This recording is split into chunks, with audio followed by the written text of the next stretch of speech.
Remember how bad this road is? I couldn't make the left.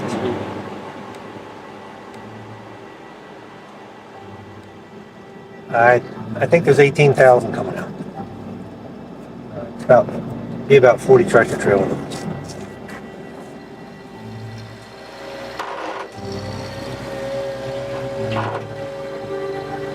Now we go out, straighten boxes, straighten covers, make sure our count's right, and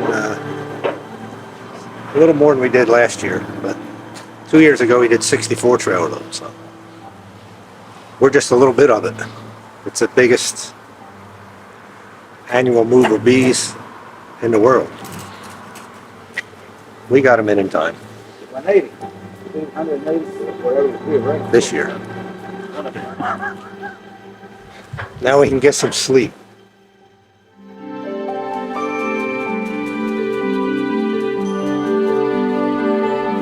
Bees are so fascinating. When you first go into a beehive, you're like worried about getting stung. And then as soon as you start watching them and seeing them on the combs, communicating with each other, all of the chemical signals that keep the worker bees doing the right thing, it's just so fascinating, so complex. And it mostly works until we get in the way of it.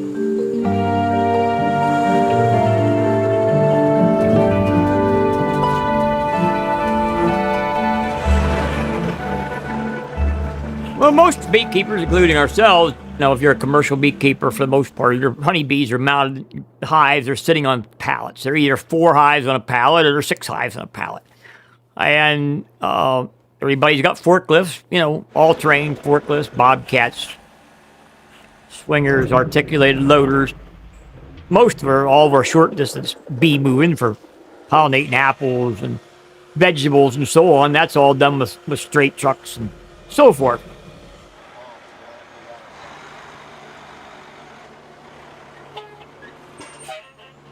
Now, when we start crisscrossing the United States, that's all done with one semi. Most of the public out here has probably seen loads of bees going down the road and didn't even know what they're looking at. Just looks like something covered up with a big net. Most of the bee moving all is done at nighttime. The bees all come home in the evening and come in after dusk. So we wait till the bees are all home, and then we go out there and load them and send them on their merry way. And so when the semi-truck gets to its destination, there'll be a beekeeper there that's going to load that truck and put them out in the almond orchard, the apples, the blueberries, or what have you.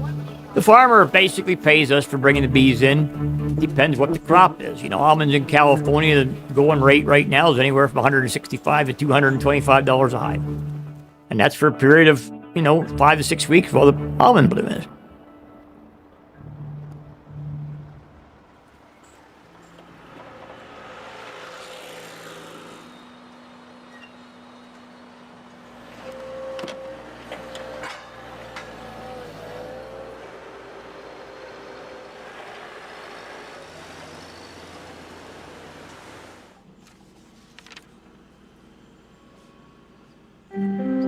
Many crops require pollination by insects. And because the native pollinators who used to be here are no longer in large enough quantities to do that pollination, the managed honeybees have stepped in to take the role of pollinator. Well, pollination is a basic natural function. A lot of plants in nature need insects to transfer pollen. One of the most efficient is the honeybee. So basically, all the good stuff we eat, the vegetables and the fruits and so on, most of that needs honeybee pollination or pollination by native pollinators. The chemical companies, they figure we should eat corn, soybeans, and rice, and that don't need to be pollinated. And that's what they think we ought to live on. But if you like your fruits and vegetables and your nuts, a lot of that stuff needs pollinated. A lot of wild insects can do the job, but not as well as bringing in a commercial beekeeper to put down 1,000 colonies in one area and give a good blast to the pollination. Our business has got 2 different ends to it. One of them is producing honey, but of course the reason the honeybees are here in the first place is to pollinate our crops, because 1 out of every 3 bites of food we put in our mouths comes from honeybee pollination. I think the general public should know that our food system is threatened by the fact that the bees are in trouble. And they should care about that because they eat food. So the problem is that native pollinators have disappeared and farming has become a lot bigger. And so due to all this, now they need beekeepers that can move bees from one place to the other. And of course, the only bees that are really movable that you can put on the back of a truck and truck them all over the place is honeybees. The big pollination in this country is almonds, which is in the dead of the winter. The almond tree is not very smart in that way because it's blooming in the end of February and through March. So in California, now there's close to 1 million acres of almonds.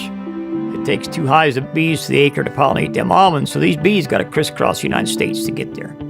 Our business, basically, it's a timing situation. An orcharder or blueberry grower or almond grower or vegetable grower, his livelihood is depending on him growing that crop. And if that crop isn't pollinated when the flowers are in bloom, we got a short window there when he picks up the phone and calls us, in 2 days I need bees. It's not 2 weeks or 2 months. He needs bees in 2 days. Beekeepers are kind of like the last of the cowboys you've seen in the westerns. We migrate the bees from up in the northern prairies all down here to the Bakersfield area, and we keep them in the west side of the valley. When the spring bloom comes, we'll take the bees and we'll spread them from the Turlock area down to the southern Bakersfield area. The almond pollination is the biggest pollination event in the U.S. bee industry. It takes almost the entire national bee supply. And so a semi-truck will hold somewhere around 400 to 450 hives of bees. And so you start thinking about this, it takes somewhere in the neighborhood of 2 million hives of bees in California, say, a couple 100,000 of them are already there, maybe 250,000 of them are already there. So that means the rest of those beehives have to come from someplace else. So there's a lot of truckloads of bees crisscrossing the United States. Our honeybees get picked up and moved almost 22 times a year. And a lot of people think that this is one of the reasons why our bees are not surviving like they used to. But we've been pollinating fruits and vegetables and nuts since the 70s, 60s, 50s. And we haven't had these kind of losses. It depends on whose numbers you look at, but the USDA numbers say we have somewhere around 2.6 million hives, and the Bee Informed Partnership out of Maryland's been losing 30 to 40% of our hives, so a 30% loss of there puts us down to about 1.8 million hives, and that's about what the almond industry takes. So we're almost at 100% utilization of the bee supply.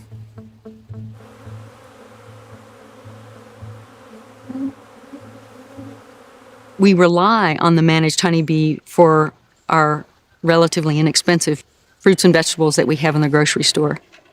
And this means that they're in an area that is treated with pesticides on a regular basis and also densely packed with agricultural crops, leaving very few wildflowers.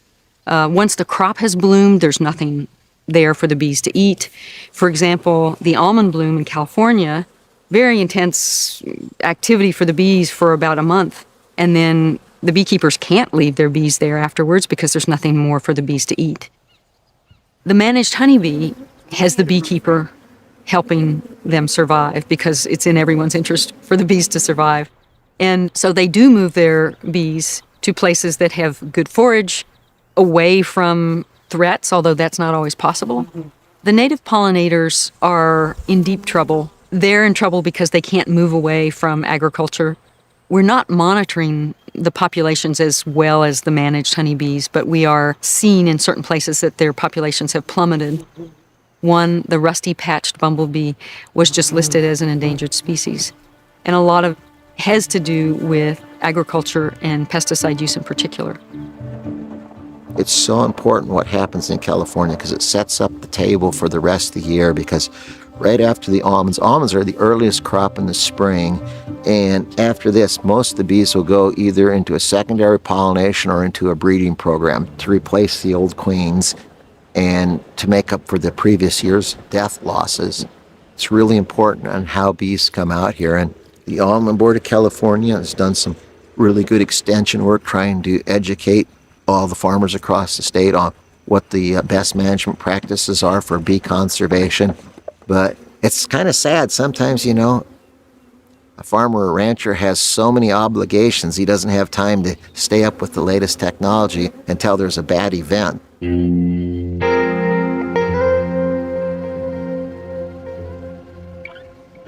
Bees are important for all kinds of reasons. They're important because we're not capable of making all kinds of things grow by ourselves. It's not some kind of magic. It's a deep biological process of which bees are a part. But bees are also important to us because they're a very good kind of sentinel signal for the trouble that we're in. There they are every day out in the world, foraging through every corner of the rural landscape. If suddenly one year 25% of them show up missing, that means there's something wrong with that landscape. There's been a pretty dramatic change in agriculture over the last 20 years or so in the types of pesticides that are being used. In 1996, Congress passed the Food Quality Protection Act that required a reevaluation of all of the existing pesticides. And the ones that were really a big target because they were so problematic for worker poisonings were these nerve toxins called organophosphates and carbamate pesticides. Those have dropped dramatically in use. Many of them have been pulled out of the system altogether. And what came in to replace them are a group of pesticides called the neonicotinoids. And starting in 1994, the first one was registered in the US. And every year, more and more crops and more acres are treated with these types of pesticides. These are very problematic for bees. And while the organophosphates were highly toxic to bees, they degraded relatively quickly. The neonicotinoids take years to degrade in the environment. And what that means is you're going to continue to poison the bees for many years after you apply these pesticides. They're so widely marketed and so widely used that they're really everywhere now. Neonicotinoids basically work by breaking down immune system, causing insects to lose their memory, make them sick. Whether it's the insect or it's the human, your immune system's broke down, you don't want to eat, and that's exactly what we got going on inside these honeybee hives. And eventually, we're going to somebody's funeral. Bees, it turns out, are very good at picking up pesticides in the environment. It seems like even the smallest amount of pesticide, even if pesticides have been sprayed months or even a year or two earlier, there seems to be residues in the environment. And the bees seem to pick these things up and actually bring them back to the hive. It was shocking how much pesticide and the diversity of pesticides that we were finding. Herbicides, fungicides, growth regulators, insecticides, all of them showed up in samples that we collected and looked at across the country. It was disturbing. Most pesticides are lipophilic, meaning they want to dissolve in a fat. And so pollen, and particularly wax, are fats. Wax, it turns out, is almost like a fossil record. The wax combs that the bees live in, that they put their food in, that the brood is produced in, accumulates and holds on to these pesticide contaminants. And so it's very hard for a beekeeper who's doing crop pollination to protect their bees from pesticides. Very hard. The effect of pesticides on bees of all sorts, our native species as well as honeybees, has been documented in North America. And now it's being documented worldwide, and this is a real concern that pesticides seem to be playing a key role in the downturn of our bee populations. The fighting man came home. Families that had been torn apart were... Something changed after World War II in America for agriculture. The advent of synthetic chemicals that could be used to poison insects was a big one. Man fights back. Modern insecticides have come into being as a hoped-for poison gas to stop the enemy. The stakes are high. Millions of dollars of valuable foods stand as the reward. And synthetic chemists taking chemicals from the paints and pigments industry and other industrial uses and evaluating those for their potential use in agriculture really accelerated the development of synthetic pesticide production. Natural molecules like nicotine and pyrethrums that have an inherent property for killing insects, could those be improved upon? And the answer was yes, and without any other regard about placing that chemical in the environment might mean short-term or long-term. At first it seemed like this was the silver bullet.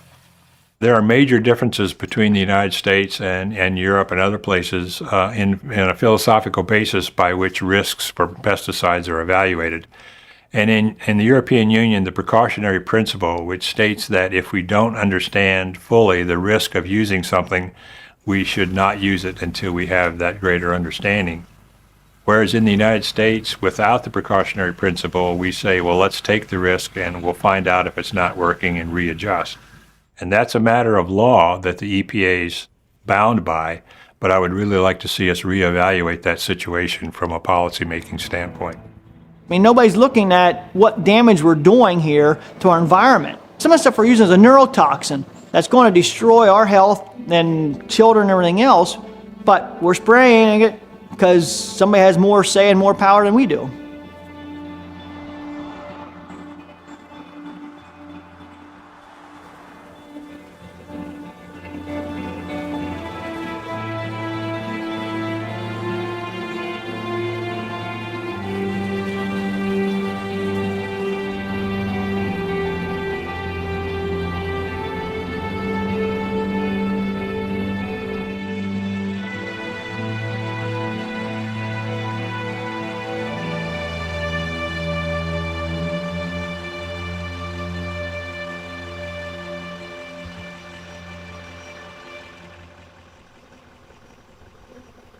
Yesterday I got a call from the one of the partners of this ranch. Said, 80 of the bees are dying.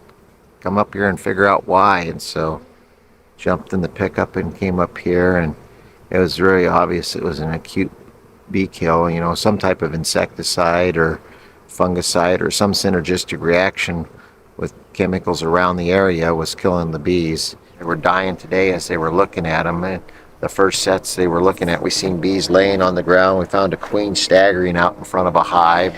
Anyway, that's what we want to do, is find out what's affecting it. This family spent a lot of money for these bees, and they're counting on them for their pollination.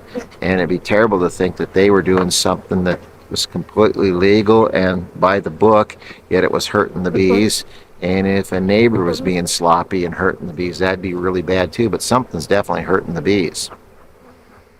How many are you here? We just finished 8. Here. Okay, that's fine. Yeah. That's fine. Good. And that'll Good. give you enough to compare. Well, when they do the two chemical groups. analysis, I know, they'll have enough to tease out a difference.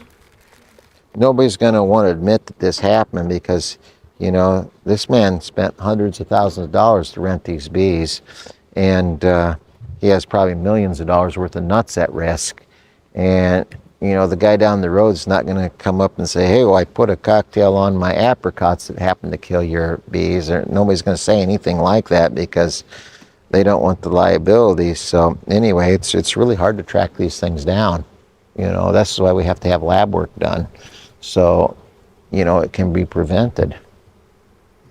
I mean, you can't bring the dead back to life, but, you can keep more from getting killed. It's really important to have good stewardship while they're in the almonds, so they're available for everything else.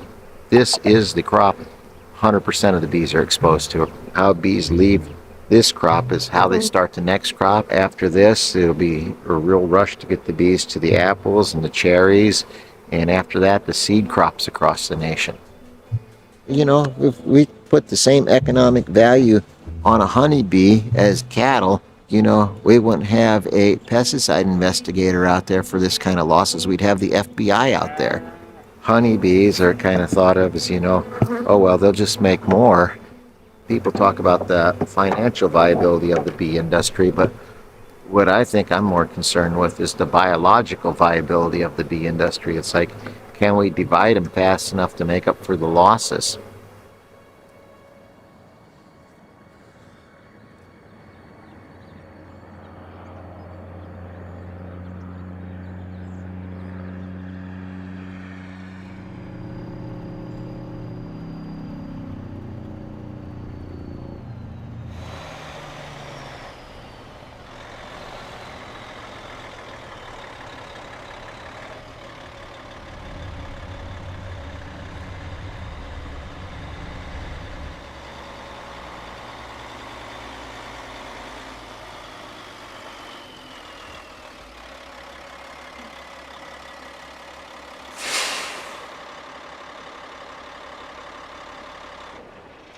shut that thing off, make less noise. Phone here before I lose that. How many are you putting on? 46 pallets. What's that come out to? That's 3 rows up. That's 5 rows on top. Things are jumpy. Put 3 rows, 2, and then the rest of them will go up and warmer tonight than it was last night.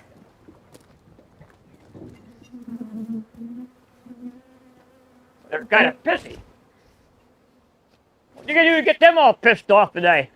You took 300 hives out here last night. What do you expect?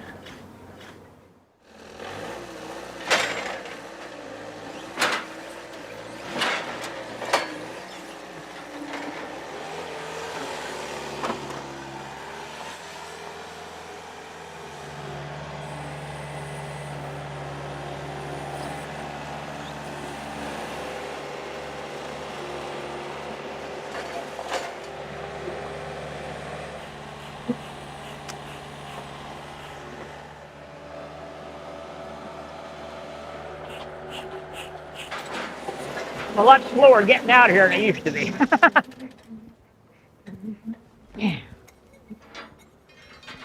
Just throw some straps for them down the road. Hold on. Well, we just loaded 46 pallets of bees, 180 some hives. We're going to 2 apple orchards out around Martinsburg, Roaring Springs, Pennsylvania. These bees off in the orchard and come back home, go to bed the wee hours in the morning. Spring came early this year. Wasn't supposed to, but it did. Apples are just roughly 10 days early. Neil, the guy we're going to tonight, told me, you know, he had some early apples out. He wasn't really much worried about them because he's got quite a few native pollinators around there.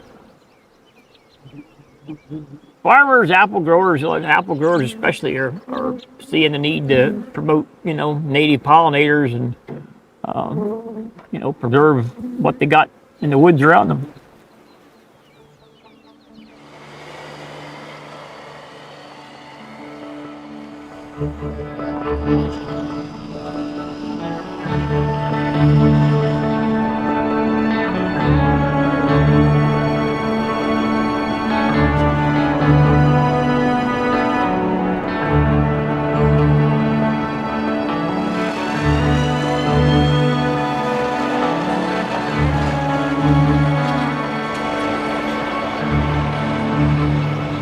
Like peaches, cherries, apples, they have to have so many degrees below 40.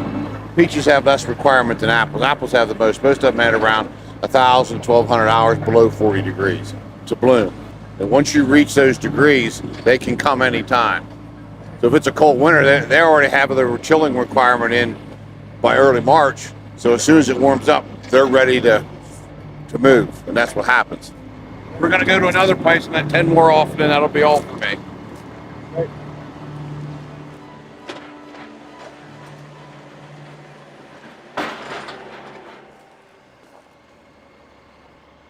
If I had $1 for every time I on and off that trailer, I think I did have $1 for every time I on and off that trailer. Him and I just having this discussion here in the last 5 minutes. How long is this thing going to last? Oh, I would say we'll have until probably the end of next week at least. Those are Fuji right there, and their flowers are barely open yet. Okay. But I have Empires just down here, and they're in full bloom. Is anybody document where the wild bees are having trouble, or nobody says there is no wild bees? Oh, yeah, there's a guy at Cornell University that's done some work. I mean, and we use as many, we use more chemicals than dairy. We don't use as much herbicide as they do, but, you know, your salesman comes around and he expects you to buy something every time you come around. I know.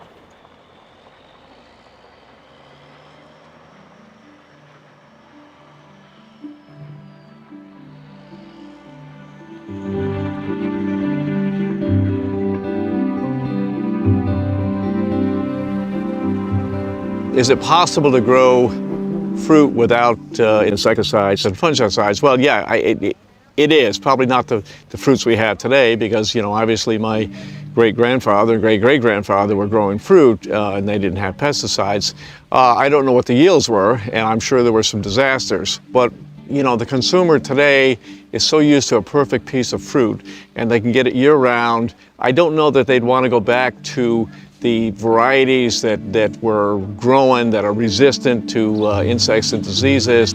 You know, the consumers in those days that before pesticides would put up with, you know, a mark on an apple. They would just be happy to have a piece of fruit. Fruit growing without chemicals, I'd be happy because it's a major expense for me. That and labor are my two biggest expenses. And if I could cut way back on my use, I would tomorrow. And we don't use any more than we have to, but we have to use it to get the fruit that we want, that people want to buy. Varieties that we grow are Ginger Gold, Gala, Honeycrisp, Golden Delicious, Red Delicious, Macintosh, Fuji, John of Golds, and Empire. We start now, start spring. You know, trees will come out in the spring when it warms up, comes into bloom. When the bloom starts to open, we want bees to come in to pollinate. Because if we need pollination, we need to move the pollen to the ovary, because then it grows down, that's what forms an apple. Well, the bees are one of the most efficient ways to transfer the pollen from the flower to flower. On a typical apple bud, when it comes open, there's usually 5 to 6 blooms on that bud. But there'll be one that'll come out first. It's called the king flower. That's the flower that we would like to set, because that gives the biggest apple. If that sets like this one, I'll just pull this off. If they all set, there's 5 apples. If they would all set, there's 5 apples on there. And that's more than I want. I only want 1. So I have to have some come off. We do mostly chemical thinning, and it'll cause your fruit to fall off. We don't do any flower or blossom thinning, as they call it. This here will be the stem of the apple. If this develops into an apple, this would be the stem where it's attached. And this round part at the bottom here is actually the start of the form of the apple right here. Well, we have to put on a fungicide, which is for disease. Apples get disease. They get disease on the leaves, and then that transfers onto the fruit. I know there's some work being done that some of the fungicides are not good for bees. As far as I know, they're okay. And then we have insects. There's a whole list of insects that attack the trees and the fruit. And if we don't control them, then we have problems. And there's some insecticides that you can use that are safe on bees. My policy is when the bees come, we don't put any insecticide on. I know when I grew up, the fruit business was very seasonal. Strawberries were in strawberry season, blueberries were in blueberry season, raspberries were in raspberry season. You didn't see them till the next year. With the worldwide production and transportation, you have strawberries, blueberries, raspberries year-round. You know, you can go in the chain store and find these things, and you have such a plethora of fruits that we never saw before. Fruit is much more available than it was in the past. So I think for that reason, people don't understand the seasonality of local produce.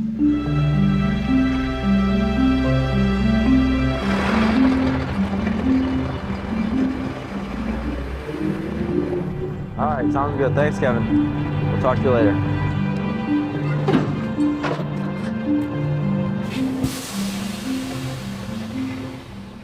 I've been doing this, you know, consistently for 16 plus years, and you know, you jump out of the truck and these bees have been here less than 24 hours sitting here, and there's quite a few bees on the ground outside the hives, and it's only 50 degrees or so, so it's definitely an alarming situation where you see this many, you know, bees dead on the ground outside the hives when it's only 50 degrees.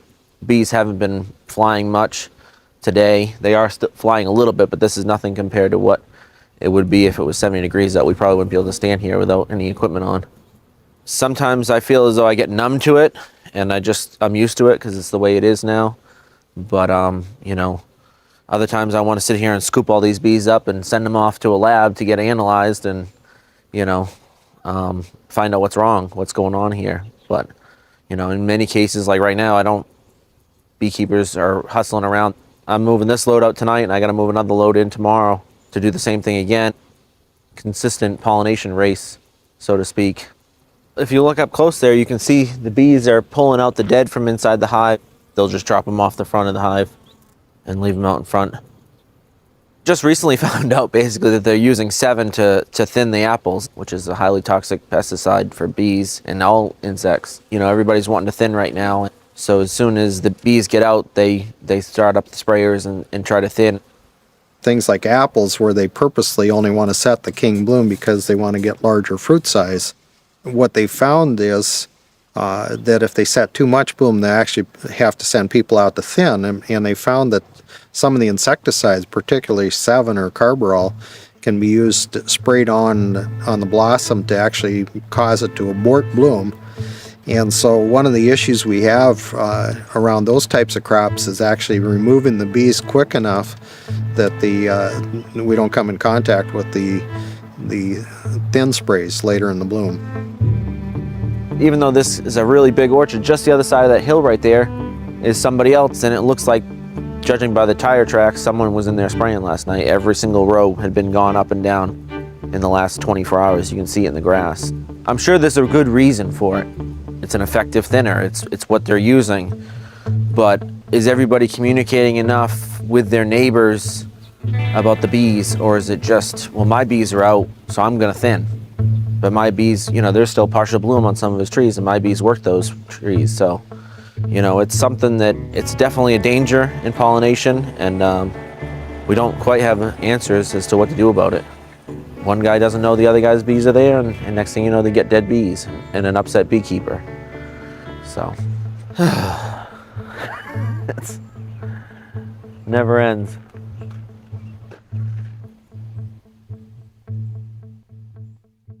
Populations of honeybees are dying at levels that are unprecedented and very concerning.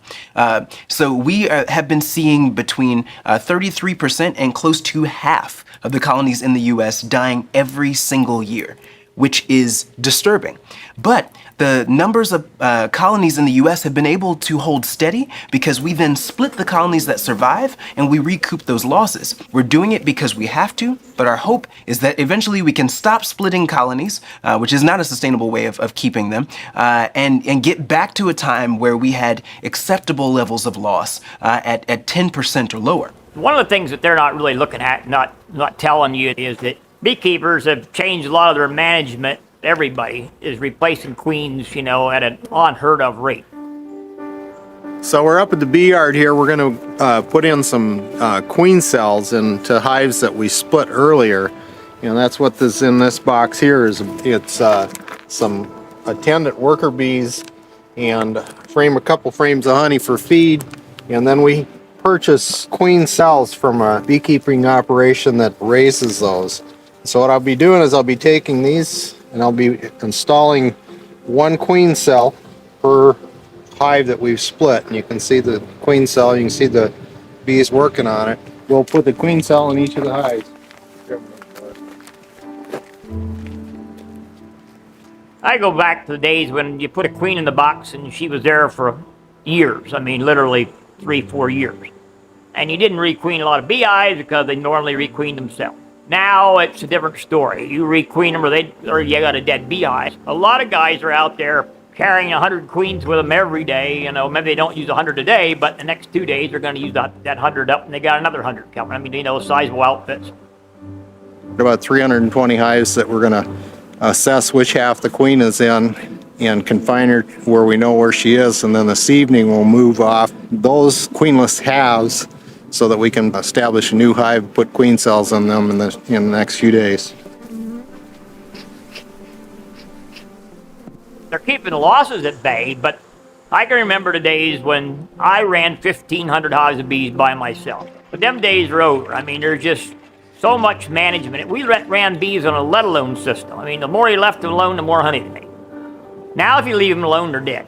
I mean, you just basically gotta be in them things about every 2 weeks to, you know, if queens are starting to fail, then you be popping a new queen in there, or you got an empty box. We start a new hive by combining the frames of brood from several different colonies. Bring your camera in quick here. There's a varroa mite on that drone larva. Red-orange fleck there on the larva here is a varroa mite. They were accidentally imported Varroa destructor is public enemy number 1, by far. It was a parasite in Southeast Asia, and around the 1960s, it started making the spread around the world. Now it's present pretty much everywhere honeybees are kept. It's a small little mite that, if you compared it to the size of a human being, a 150-pound human being, it would be like having a tick the size of your fist. So it's a huge parasite relative to the bee's body, and it literally just pokes right through the body wall of the bee and feeds on it, both the adult bee and the developing bee in the larval or pupal stage. Mites carry viruses. They transmit viruses, and they also, we know, suppress the immune system. So it's like a double whammy for the bees. You can kind of imagine it as a triangle. There are parasites at the top of this triangle, pesticides, and poor nutrition. There's a lot going on, but it seems like they're all related to each other. Most bee populations can deal with one of these issues, but they can't deal with multiple ones at the same time. Example of this is the interaction of varroa mites and pesticides and viruses. The mites are parasites that weaken the bees. They weaken the bees and make them more susceptible to pesticides. The pesticides further weaken the bees. They reduce the population, the number of bees that are in the colony, and that gives you a lower force of bees to actually go out and retrieve food. So you have this sort of feedback loop where, if you have high pesticides, virus titers can go higher, varroa populations can go higher, which can transmit more virus, and then you can get into this cycle that your bees are unable to cope with. The big problem of the mite is, how do you get rid of a bug on a bug? We think we put a chemical in there to treat the mite, and we're going to kill the mites. Well, a lot of times, sometimes it works and sometimes it don't. And that's where you get yourself into deep trouble. Because you either treat for the mites or the mites put you out of business. It's just as simple as that. It's one straw too many. You got mites, you got virus, you got, poor nutrition, and then you have pesticide exposure on top of that. It's more than we should expect of any organism to survive. What is happening with bees right now is not colony collapse disorder that we saw over a 3 to 5 year period. Rapid loss of bees from a colony, and the brood's left behind, and usually the queen is left behind. That's CCD. So many people are so focused on CCD. CCD is a small little manifestation of this whole pollinator decline. It's much more rare than it was during those initial few years, 2005, 2006, 2007, 2008. It's really not what's important. Everyone uses this CCD to mean whenever a colony dies, and we're seeing colonies die for a lot of reasons now.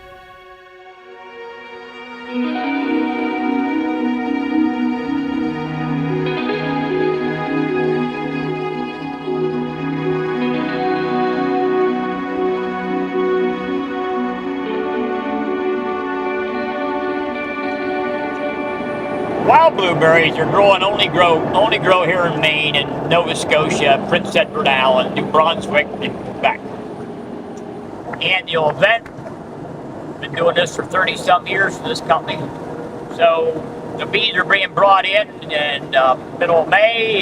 They'll be here until early mid-June, somewhere around the 10th, 12th, 13th of June. The blueberries will be done blooming, and we'll get them out of here and take them on over to New York or wherever they got to go to produce honey for the rest of the summer.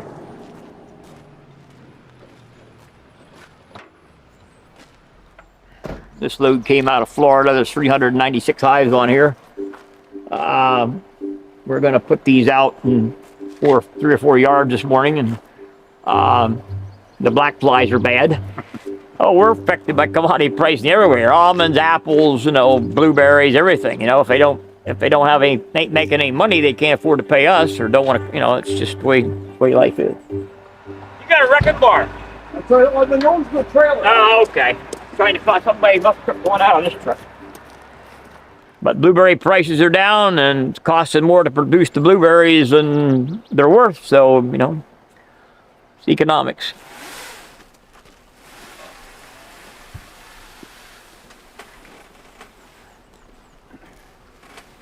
Well, I guess we won't get it off quick.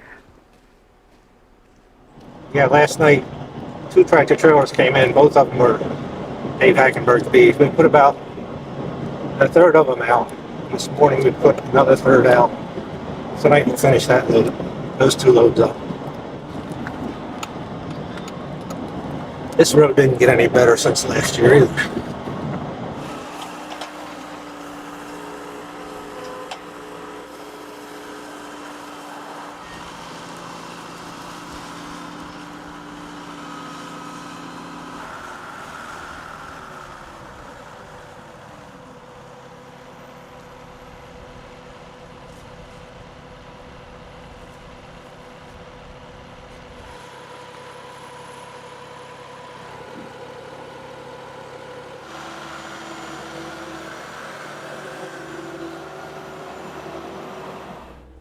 I'll let you put the other one here.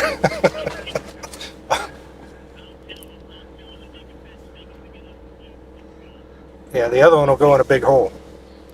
Okay.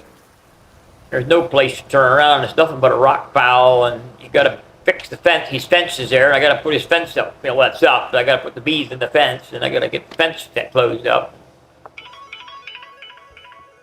I don't want to talk to you. He sits by the window because it's the only place in here gets cell service. I mean, I started out to put bees in the first yard, and there's a spray rig in the first yard. And where I wanted to unload the truck, there was they were filling spray tanks and had their tractor trailer and all their spray rigs sitting. Them pancakes sure ain't mine, because I know better than eat pancakes here. You'll be full for the rest of the day. I can't handle that much pancake. Did you guys have less bees this year brought up? That's like the rumor that's been going on. So I was Yeah, it's not a rumor. So, because I They know. cut our way back. So how much did they cut you guys for? Cut us. I mean, they they got rid of, just left a bunch of people go. So, because I know a lot of people have been worried about like blueberry price and everything and cutting Oh, yeah. bees and stuff. Yeah. So.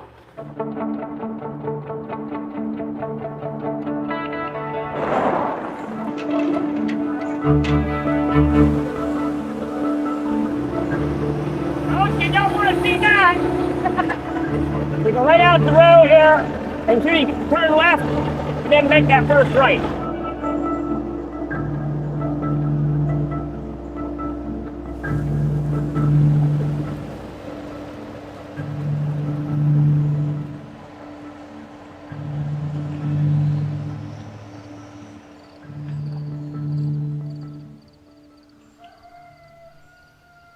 We can learn a good deal from bees about the health of the landscapes that we inhabit.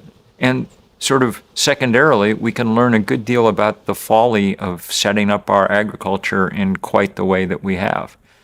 It looked so efficient and concentrate everything in the ways that we've done it. But that turns out to be a false efficiency. It is the cheapest way to produce pork or corn or whatever else. But that cheapness comes at a high price, and that price is the loss of the agricultural diversity, redundancy, resiliency that is really beyond price. It's the thing that we've built up over 10,000 years of agriculture, and now in a kind of 100 years of industrialization, we've managed to get rid of most of it. The Industrial Revolution in the early 1900s was founded to take people off the land, bring them into cities and into places where there were other kinds of jobs that could be more profitable for them. We had more than enough people to grow the food that was necessary. And so the emphasis in agriculture was totally focused on increasing the productivity of crop production and animal production at the individual farm level. And we've made great strides in doing that. And as a consequence, fewer and fewer individuals are engaged in farming because fewer individuals can farm larger and larger operations, whether that's a milking herd of 100 cows or farming 300 or 400 acres of crops. We've evolved a system that's efficient from use of land in terms of amount of food that can be produced on it, but it's not a sustainable system. It's not healthy for the soil. It's not healthy for the product that's produced in terms of its nutrition or other properties, and it's not healthy for the environment as a whole. Well, we went down a road with agriculture, didn't we? And that road said, that the only way to be a successful farmer was to have clean fields and control of your land, right? If you had weeds or if you had something out of place, you were a bad farmer. And the easiest way to maintain that, as that perception started to increase, the food production system became simpler and simpler and simpler.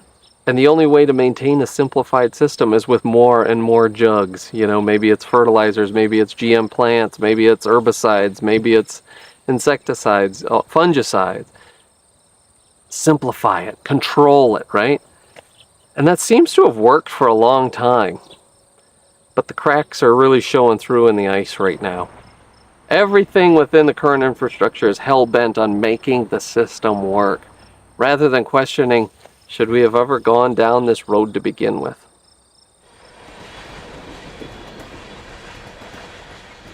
In the year 2000, the only corn you saw in eastern North Dakota was silage corn. And there were a few soybean fields, but not very many.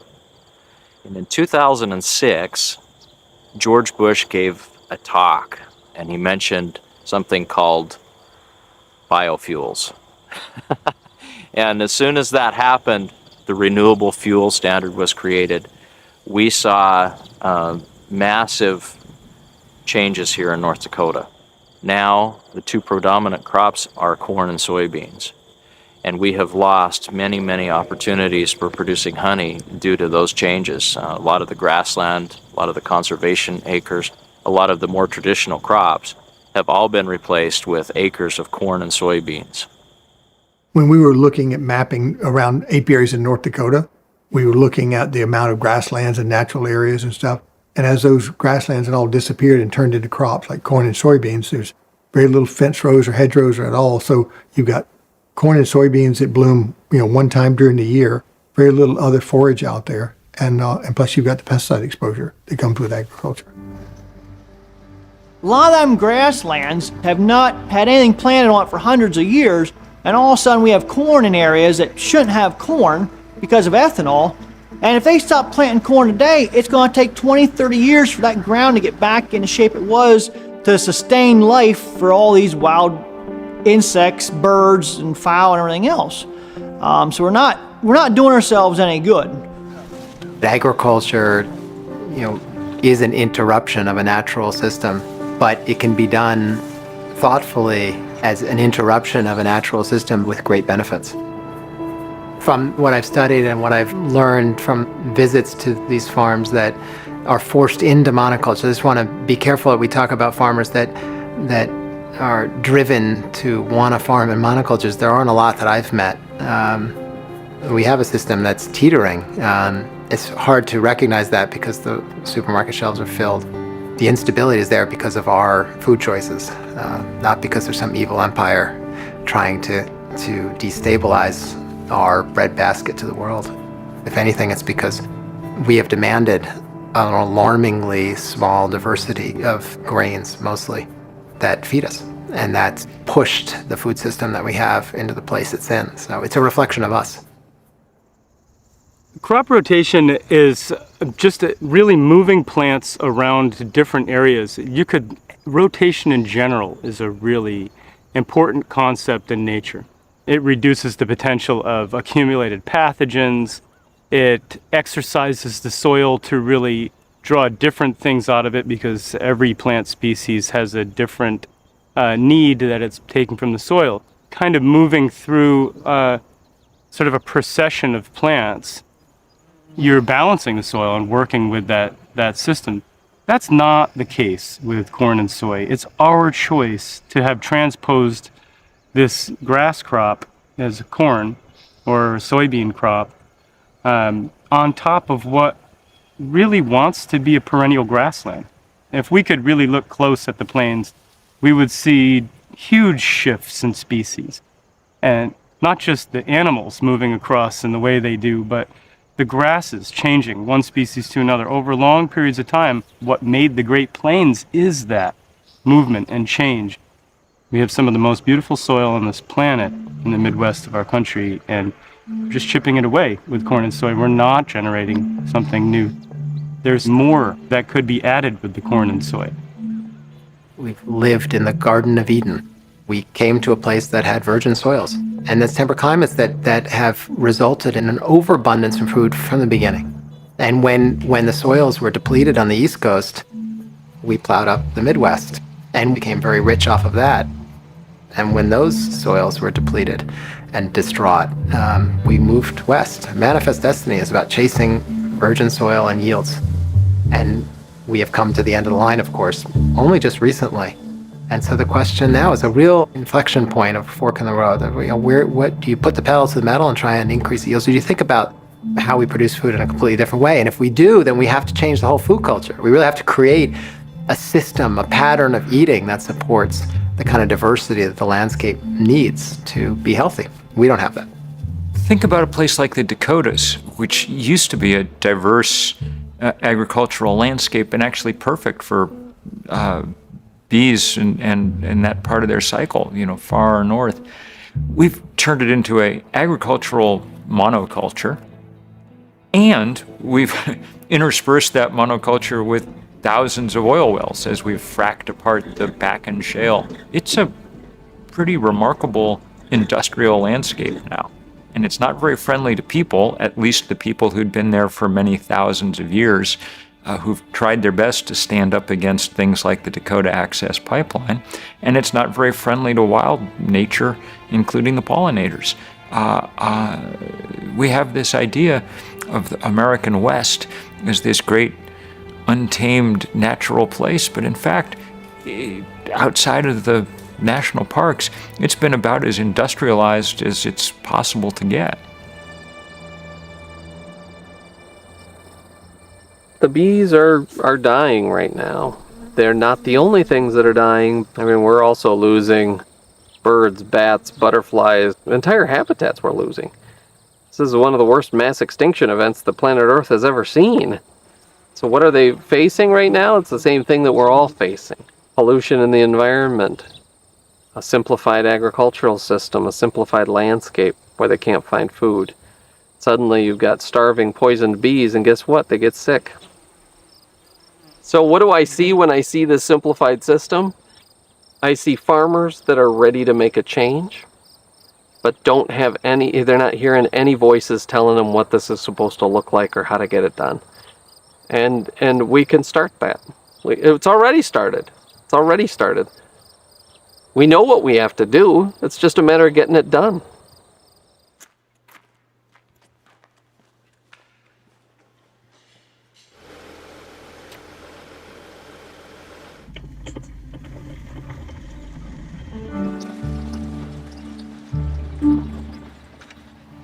We got corn, soybeans, and small grains. We got some rye. We're growing some canola that's up along the hill up here. It's about 2 years old. We're also growing some yellow field peas, so we got a diverse mix of some things, but we're just not your standard farmers. We're last probably 6-7 years we've been farming a little bit different than mainstream agriculture. We've been trying to solve some problems we're seeing on some of our farms and bring it full circle and bring it into modern agriculture and not just be satisfied with status quo, I guess.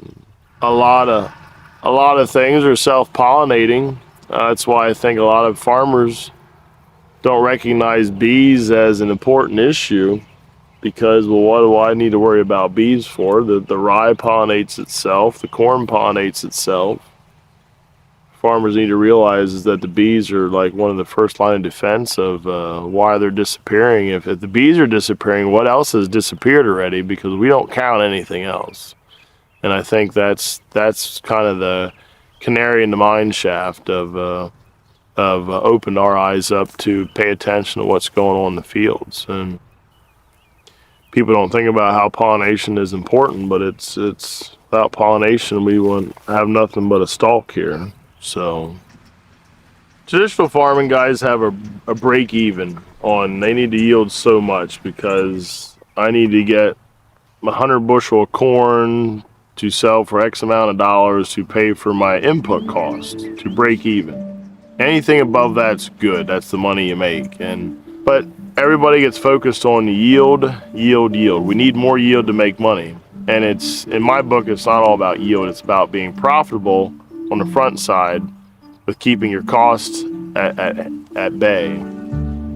Most farmers would be freaking out by this crop that's standing here, and I'm just tickled to death that this is still here yet. This rye is going to lay down and create a mat on top of the surface.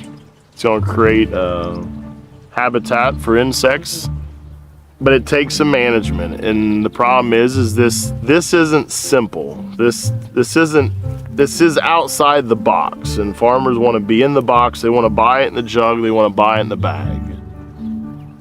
I don't want to buy it in a bag or a jug because that all costs me money. Yes, cover crop seed costs me money, but it's about learning how to work with nature and allowing our plants to work for us. This was a soybean field last year. And as soon as the soybeans come off, we get right on it with the drill and plant the cover crop. And it's the multi-species. Because they call it multi-species. It's the crimson clover, the vetch, the sweet peas, the rye. He's going as much as 7 and 8 different varieties. Just he's always trying something. But yeah, here we got vetch, the purple flowers, and then crimson clover. Right here's the vetch laid down, and they're all the natural fertilizer.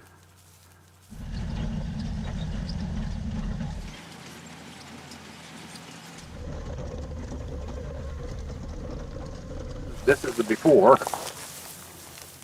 Everything up there, and this is the after. And the only thing that disturbs this soil is the planter disc, and this is the only place where it's worked out. And then that's just perfect. We come to realization that soil isn't dirt, and that soil is a living, growing, thriving thing. And just as you commented on why soil is so important to the bee population and bee health, it's also important to human health also, and that is something I think is hugely overlooked. We're trying. We're trying to help the environment. I mean, we're doing all we can do to do our share to save soils, cut down on sprays, just trying to help the environment, So what we have here is kind of a juxtaposition of contrast. We've got what agriculture says, is a well-managed farm over here, and what I say is a well-managed farm over here, as far as the diversity and stuff like that. But this is soil from a heavily tilled field, right? That's hard. Imagine if you were a raindrop and you were falling. None of that water gets into the soil. All of it just bounces off and then runs away, right? Carrying oftentimes a lot of your topsoil with it. I mean, when you smell it, there's not a lot there, right? You break it up, and what happens? It plates off. It plates. Look at that, because there's nothing growing in there. There's very little organic matter, okay? Breaking it up, I don't see any worms, I don't see any ants, nothing. So now let's take a look at what we've got over here in our regenerative soil. Now look at this, look at this. That is a healthy soil. It crumbles. That is a healthy soil. You want to know what the answer to your bee problem is? Right there. This is the answer to the bee problem. If we got this on most of America's soils again, your bees would stop dying.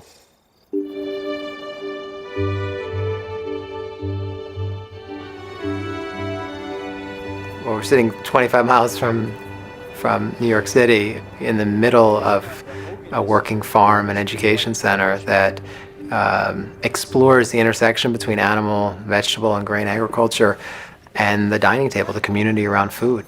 And how do we promote good agriculture, and how do we talk about it and inspire others to do this kind of system in other regions of the country and the world? We want to generate health in this space, first with the soil and the environment around it, and that all areas, not just the production are really our focus. We recognize the value of habitat and the value of buffer and diversity and rotation and soil health as sort of components to long-term sustainability in the face of climate change. These systems are much more resilient. Protecting the land around us, protecting the soil under us is really our obligation. And from that, we get delicious, nourishing products. Diversity is useful because nature is complicated. Evolution has produced an enormously intricate and interesting world around us, with billions of niches filled by different creatures doing different things. And the human effort to simplify basically is an effort of pulling out as many of those pieces as you can and seeing what you can get away with. When I look out and I see, simplified agriculture, I see an opportunity, I guess. 5% of the terrestrial land surface of the country right now is corn. It's not 5% of the cropland, 5% of the land, one plant species. It's all maintained with chemical fertilizers. Most of it's genetically modified. Almost all of it's treated with glyphosate. Almost all of it's treated with neonicotinoid seed treatment. One corn seed has enough neonicotinoid seed treatment on it to kill tens of thousands of bees. There is a real sense of urgency right now. Climates are shifting because of how we're producing our foods. Pollution is rampant right now because of how we're producing our food. That also gives us an opportunity, a large-scale opportunity, because our food production system is so extensive, to solve these planetary scale problems. The strip we're standing on is actually a pollinator strip. The farmer that I rent this from, he grows pumpkins and sweet corn. In the last 3-4 years, his goal and my goal is to create habitat for beneficial insects and the bees, and part of the field that doesn't get sprayed, and just to start working with nature a little bit and help them out a little bit. He takes pumpkins to local produce over here, and they want to know how much time he spends washing his pumpkins, and he said, I don't wash my pumpkins hardly anymore because they're all clean, because they're laying on top of this rye. And they said, well, you're full of mud, you can't no-till pumpkins. And he's like, well, come to my farm. What we got here is, this is going to be a pumpkin field. So about a month ago, we came in and we planted an early pollinator strip, which was buckwheat and mustard. And the idea is to try to get that established quickly so that when we do start to plant pumpkins in here, that there already will be something existing to attract our beneficial insect. The idea of that is then that we will have something blooming the entire time that the pumpkins are growing. So another tactic, if you want to put it that way, that we tried this year was, now we did this about 10 days ago, where we came in and we planted a row of blue Hubbard squash. I've been told by numerous seed companies and also other producers that blue Hubbard squash attract the cucumber beetles particularly more than they will attract to regular pumpkin plants. The idea is it creates a trap for these bugs to come to.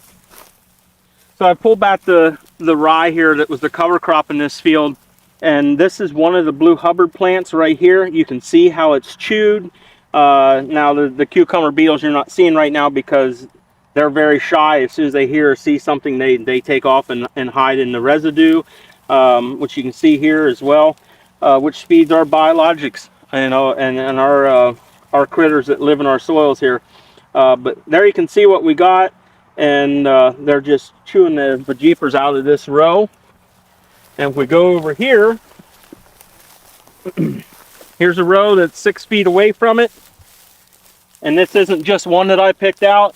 They're in a row here every 4 feet. You can see that this plant is green and lush and no insect damage on it whatsoever.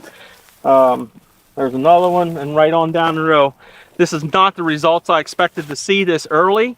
I really didn't expect to see this till later when there was actual flowers on them and there'd be more pollen there, and that pollen I believe is more attracted, or the cucumber beetles are more attracted to that type pollen.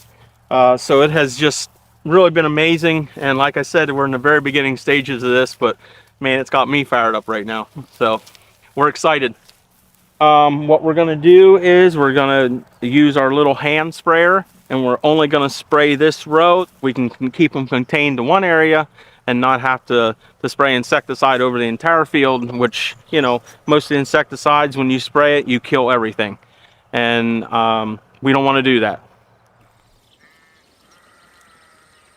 Regenerative farming is, number one, it's the future of our food production system. I don't see any other way around it. The principles seem to be consistent. Do not disturb the soil. Tillage was one of our biggest follies. Number two, there should always be a living root in that soil. Number three is some diversity of plants is better than none, and more is better than less. And then the final principle that seems to be unifying in all of these different regenerative farms is integrating crops and livestock production. We separated them, didn't we? We partitioned those things. So now we ship our grain from our cornfield over to a feed lot and shove it down a cow's throat, and then we have to pump the manure back over onto the crop ground, and it's like, what on earth happened here? When really all the cows want to do is just eat grass to begin with. It's also an opportunity where everybody wins. The farmers win, the beekeepers win, rural communities are regenerated, natural resources are rebuilt. When these farmers start to adopt these really innovative practices, then they become the mouthpieces. They have so much more credibility than a scientist does with their neighbors. You know, there's a relationship there and there's a trust there. And seeing is believing. 20 years from now, cover crops and that regenerative farming will be the norm. I think we've probably hit the worst spot for bees, and we're on the mend now. It hasn't got a lot of acceptance, but there's cutting edge guys in every community that are starting to do this and experiment. And, you know, more than policy, what gets buying is new pickups. So when they're successful, their neighbors will notice it, and anyway, then that word will spread like wildflower, because even faster than policy, new pickups, that's what spreads techniques. We probably ought to talk a little bit about EPA, because you know, EPA, in my opinion, is been co-opted by the people they're supposed to regulate. EPA should be taking care of protecting our environment. I call them a CPA. They're Chemical Protection Agency.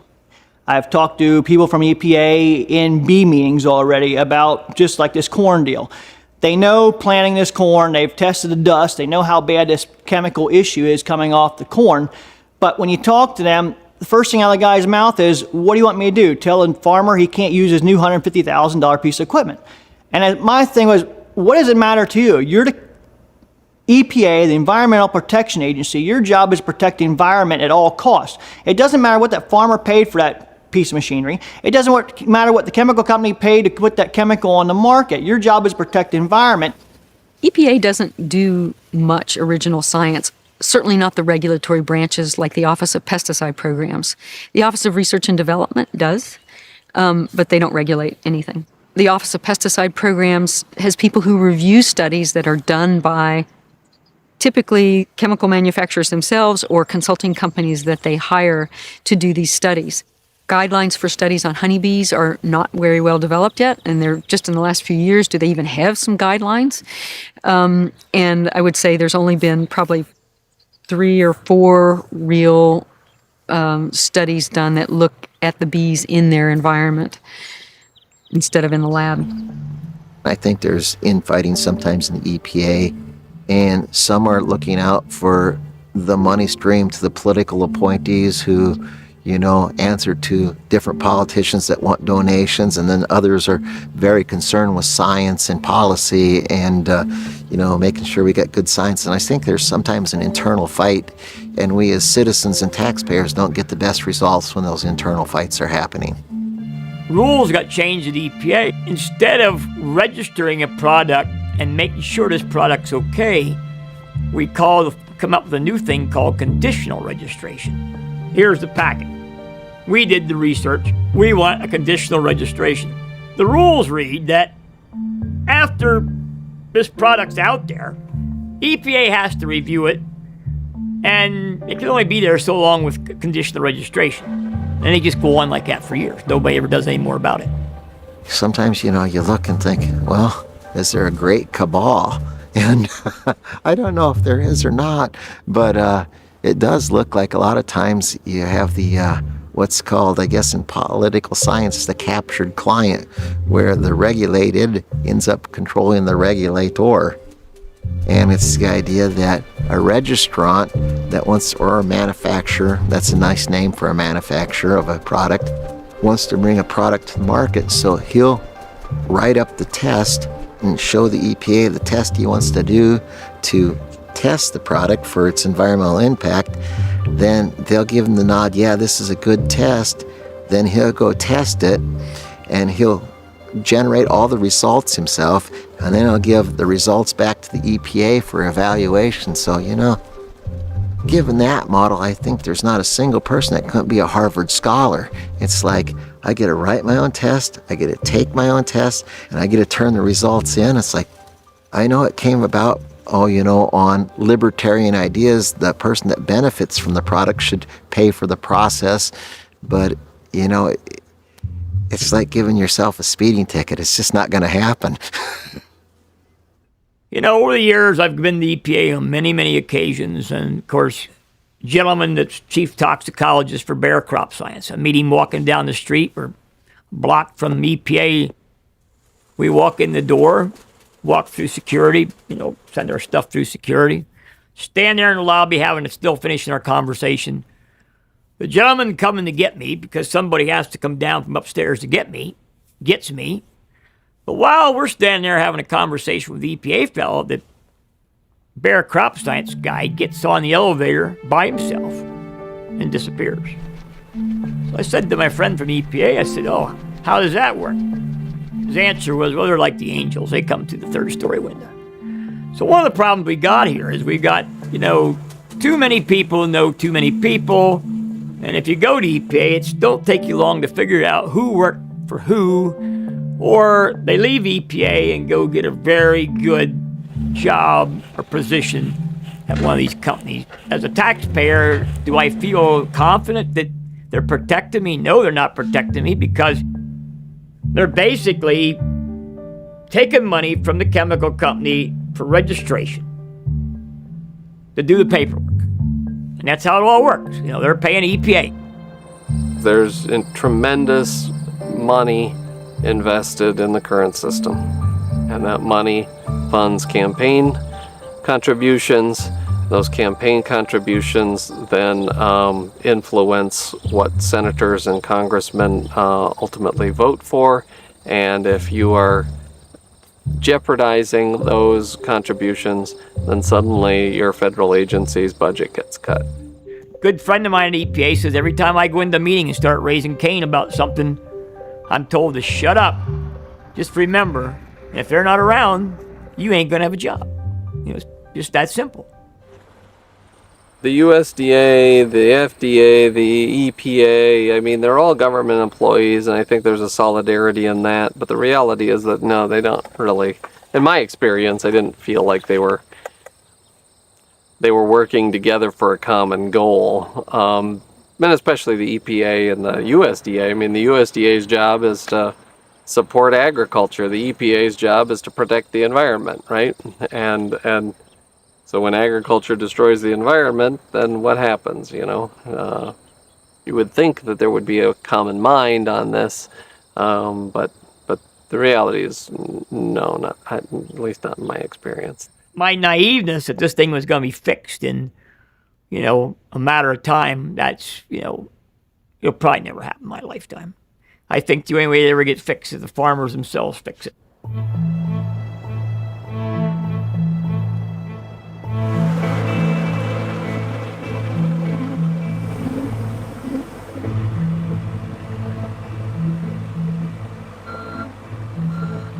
After the almond pollination, we undertook the project of requeening all of our hives. So I mean, just because of the environmental stresses on bees nowadays, we requeen every hive every year.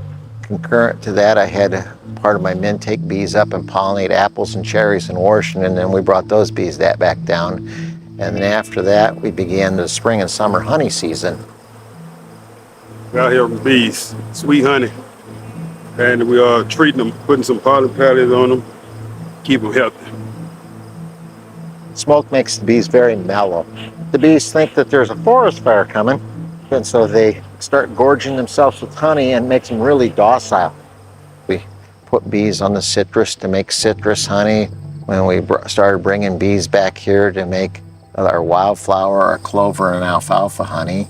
And in June, we're finished spreading them out across the prairie here and putting on extra boxes for honey. And in July, we let the bees do their work and try and fill up those boxes. Well, we've been everywhere. Bees were in California, and then they came back to Georgia and South Carolina, and then they came back up to Pennsylvania, pollinated apples, and Pennsylvania here, southern PA, and out western part of the state. And from there, a large portion of them went to Maine to pollinate blueberries. I'm leaving a day and a half here, give or take, to go back up there and spend the next week rounding them up and sending them to Davie or New York, using to make honey and make more bees. This time of year, we're beginning harvest full throttle because we want to have everything harvested by the middle of September, and we'll ship them to the West Coast for the winter before the prairies become really cold and unbearable. First step in the harvest is take the honey away from the bees, and then we'll heat it up, and our first machine will take these little wax caps off. They're just a very thin layer of wax. The bees put this cap on when they get it dry enough so it won't spoil. When it gets down below 18.5% moisture, it becomes so dry that it can't ferment. And so they put that cap on to keep it from reabsorbing moisture. And then we'll put it in a centrifuge that will spin the frame, and that will throw it out, and we'll sell that honey to a packing house. And then you can enjoy the same thing I'm enjoying. If it were any fresher, you'd have to be a bee.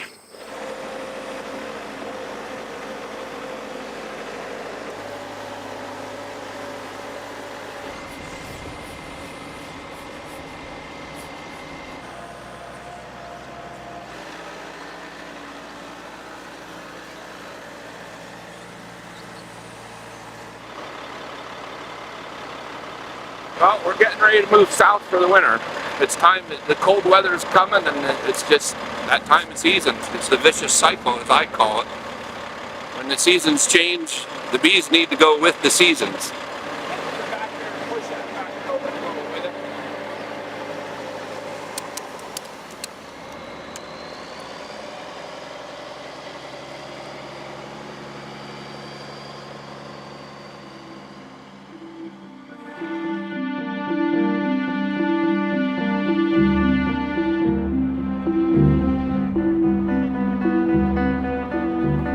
When I sit next to someone in a plane and they hear that I'm involved with bees, almost invariably they know there are problems with bees, and they want to know what are the problems and why is that important. And you know, the problems are many. We're working hard to understand them, and the importance is that our food system is dependent upon their role as pollinators. 1 of every 3 bites of food is a result of insect pollination, and that's something we don't want to give up. We ourselves have become users, consumers of pesticides. You can see that very easily when you go to Walmart, you go to Lowe's, you go to Home Depot, and the shelves are lined with pesticides, and particularly herbicides. So, you know, you think, well, herbicides aren't toxic, but herbicides are completely, in many places, eliminating the forage that bees require. Bees require flowers. They require nectar and pollen-producing flowers. And this widespread use of herbicide, not only in agriculture, but also by homeowners. Everybody wants a magnificent green lawn without a single dandelion or clover plant in that lawn, or a blooming flower in that lawn. That's a food desert for bees. If you want a green lawn, great. You know, let your front yard be green, and allow the backyard to have some dandelions and clover, and grow a pollinator garden. Herbicides, fungicides, and insecticides, all three of those categories are problematic for our bees. And again, it's not just honeybees, it's all of our bee species. So consumers may be curious as to how they can figure out whether a pesticide product may hurt bees or not. And I would avoid anything systemic. You could also avoid pesticides altogether. That's probably the best way. There may be situations where you find it really important that you have a particular tree that you want to save, in which case using pesticides that are approved for use in organic systems are generally much less toxic, and they won't be as persistent for sure as the conventional pesticides. The dream of having agriculture without pesticides is not a completely unrealistic dream, but it means that science would have to understand the complexity of biology far more than we do now. What the field of chemical ecology tells us or gives us hope is that if we understand the true complexities of the system, we may be able to use those complexities in a way that benefits us and is more sustainable than if we try to come in and overpower the system with an external chemical that doesn't belong there. Beekeeping has changed a lot in the last 10 years. In urban areas, in cities, people keeping bees on rooftops, keeping them on their balconies. It seems backwards to say honeybees do well in urban areas, but there's not as much natural forage as there used to be. So in cities, there's all these buffer zones, and people like to plant colorful gardens, so there is more natural forage. Research is helping us to better understand what habitat we need to create, and we're working right here with the USGS in order to better understand which of these flowers the bees are using, when they're using them, and what it's going to do for the hives. And that is going to be used to generate better recipes for pollinator habitat and conservation initiatives and policy. I think the bees provide, sort of this window into the natural world that people are very excited about, and they want to support this as best they can. And then that trickles down into, this renewed interest in understanding where our food comes from. When I started this job, it was basically older men who were keeping bees, even at the, backyard level. And they were desperate for more young people to get into beekeeping. They weren't so vocal about women, wanting to have women come in to the beekeeping arena, but there are now. And there are a lot of young people, a lot of new people. And it's very interesting. The older beekeepers are a bit flummoxed because they don't know how to deal with all these young people who are with new ideas and, new approaches and the internet and where they're getting their information. And so it's been very interesting to see how things have changed. The success of what's happening with honeybees is education. It's going out in your community and talking to people about bees, about farming, bringing a beehive to your child's school. You're seeing more female beekeepers. You're seeing younger beekeepers. You're seeing kids taking the beekeeping course because they've read about the bees or they've learned and they want to help. They want to be a beekeeper. The U.S. beekeeping industry and the U.S. production agriculture, I think, would not have survived the last 10 years if it hadn't been for the hard work of beekeepers, just dedicated to beekeeping and replacing dead colonies and stuff. And so that's all come at a cost to them, usually personally, and in lost time and money and things like that. And a lot of people don't recognize that. So I think the U.S. beekeepers have to be applauded for staying in there when the losses were so high. Otherwise, they could have cut and run and just gotten out of the business, but they didn't. They stayed in there, and most of them have found ways to be a bit more productive, not as productive as they were in the past. But we're still facing some uphill battles in just trying to manage good bees and keep them healthy. European Union-wide, there is a moratorium on use of neonicotinoid insecticides on bee-attractive crops. So any legislation like that comes up, the average person can make a difference by letting their legislator know that they want them to help protect bees, and that is a really important concept and is going to help them get reelected, perhaps, if they do support bees. So what can consumers do? Consumers can be aware of where their food comes from. Food is so available in this country and so cheap. We really have very little appreciation for what it takes to produce food. Our foundation, our history is built on agriculture and family farms. It's getting wiped out through big agriculture and big chemical companies. How do we bring a respect and a reverence back for the foundation of what the country was built on? And how do we do that in a way that's sustainable, that looks towards the future and future generations? Putting beehives in cities where people can go up and see agriculture for the first time, a lot of them for the first time in their lives, and to learn so much so quickly. It's the root of what Bee Downtown is doing in cities, is trying to just share education about it. There are so many fantastic beekeepers across the country, and if we can help tell their stories in cities, then it helps to bring back a respect and an understanding for how much work goes into agriculture. A really simple thing people can do is just buy U.S. honey. It's cheaper to buy some of the foreign honeys, but to keep the bee industry alive and healthy, one of the things we need to do is just buy U.S. honey. If you know the beekeeper, go directly to him. If you're in a larger urban area and you don't have that luxury, source it and check the jar and make sure it says it's a product of USA.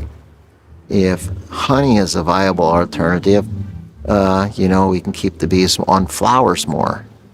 Supporting local foods and local farmers is, again, a great way to better connect with your community, better sort of see what's going on, in your backyard, as it were, and understand where your food is coming from.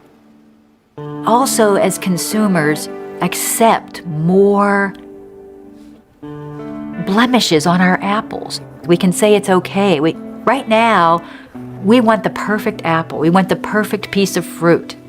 And what it takes to produce that perfect piece of fruit is a lot of pesticide, a lot of chemical pesticide. The perfect apple is not the perfect apple. A better way for creating a sustainable agricultural system is starting to come not from the regulatory agencies, not from the top down, but from the bottom up, from the consumers demanding organic food, from places like Costco and Walmart providing organic food, because they're big enough that they need contracts with growers. They say, we need 500 acres of organic tomato sauce. Can you do it? And then it's like you're not swimming upstream anymore. It's capitalism, and you're using that economic driver to change the farming system. That's where the future is, in my opinion. We're seeing more people buying directly from farmers in different ways, through farm markets, through CSAs. There's a whole food movement that is very exciting, and a lot of young people actually are very aware that there is a problem and that they want to know where their food comes from. They want to eat good, healthy food. So I am hopeful. It's like so many things. Things have to get really low. Things have to get really bad before they get better. And I hope we're as low as we're going to go. I see the future and it gets me so excited, Not just the future in terms of bees, but also it's so exciting to see these farmers totally change what we think we know, challenge the system, Paying attention to the natural world around us and how it operates can be a lesson for us in how to not only survive among fellow human beings, but survive in synchrony with our environment. Bees are just one of those things that benefit all the way around. You can see it if you watch it, and then you can see it quantified when scientists watch it. We know bees are the right thing to have on the landscape. We know it's a win-win-win, and we really get a nice pleasure out of it when other people realize it too. I don't care how many of these little, whack-a-moles that you knock down, your arm's gonna get tired before you solve the bee problem. You need to focus back on reinventing how we produce our food to begin with. Then suddenly neonics aren't an issue anymore. You just don't need it. You don't need all the glyphosate anymore. And and we have healthy kids again. We have healthy bees.